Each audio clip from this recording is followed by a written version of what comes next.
כי אני חושבת שזה חלק מהאחריות שלנו כלפי האוכלוסייה שבה אנחנו חיים. אנחנו לא חוקרים רק בשביל עצמנו, בשביל הקידום שלנו, אלא גם בשביל החברה שלנו. השאלה היא למה לא. אתם עושים מדע, המדע הזה ממומן על ידי הציבור, תסבירו אותו לציבור. ידע מדעי יכול לשפר את החברה, יכול לעזור בשיפור הבריאות. זה חשוב כי אנשים צמאים לדעת, ולנו יש את הידע. ואם נשמור אותו אצלנו, זה קצת לא הוגן. ידע הוא משאב ציבורי. חשוב מאוד שהציבור שמשלם על הידע יכיר את הידע הזה, והכי חשוב, ייהנה ממנו. לכל בן אדם עלי אדמות ישנה זכות שווה גם כן ללמוד וגם כן להתפתח.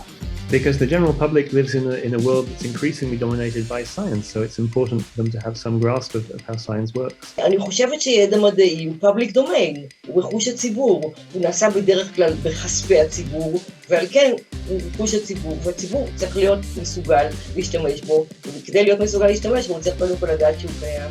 אני חושב שיש פער בין איפה שהמדע נמצא ומה שכבר יודעים, לבין הידע הכללי שלנו, ושווה לצמצם אותו. Science is a part of society. The two things are completely caught up in it, and therefore it's reasonable for scientists to have a license to operate. So they should never take that for granted, but remember always that they need the support of larger society. המחקר שהמדענים מתעסקים בו קובע הרבה מאיך שהחיים של הציבור הזה הולכים להיראות, ולכן זכותנו, זכות הציבור, לדעת ולהביע את דעתו. Science needs to be part of the national conversation, not separate from it. So science informs the public and the public informs science.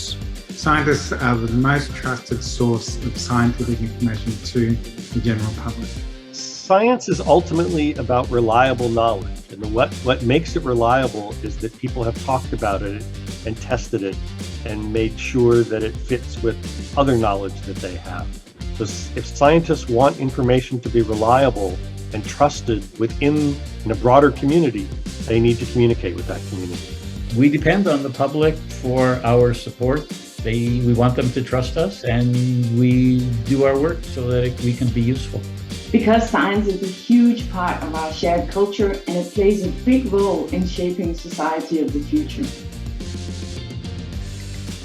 רעיון שלא תפס בציבור, לא תהיה לו המשכיות. אתה רוצה תקציבים, אתה רוצה תשומת לב ציבורית, תנגיש את הרעיונות שלך.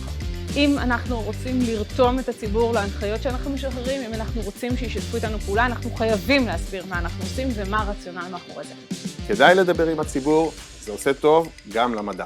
היום הציבור הוא הרבה יותר משכיל ומתעניין במידע, ולכן יש הרבה הזדמנויות למדענים לערב את הציבור ולהרוויח מהידע ומהניסיון של הציבור במחקרים שלהם.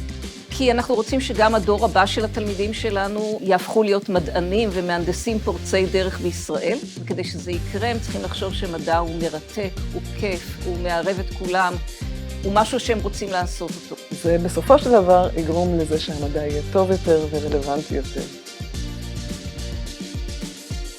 אם המדענים לא ינגישו, אז מישהו אחר יתרגם אותו, ואז הדברים ילכו לאיבוד בתרגום. It's important for scientists to speak with public audiences because otherwise audiences would have very little access to scientists. Most people don't even know a scientist personally. חשוב שמדענים ידברו עם הציבור, כי אם הם לא יעשו זאת, יתפסו את מקומם כל השאר. אנשים חייבים לקבל את הידע שלהם מהאנשים שמייצרים את הידע, שזה המדענים. We obviously want scientists to talk to the public, but they should only talk to the public if they're good at it and if they enjoy it. We live in a scientific age where people need to understand science, and it's essential for scientists to tell their stories.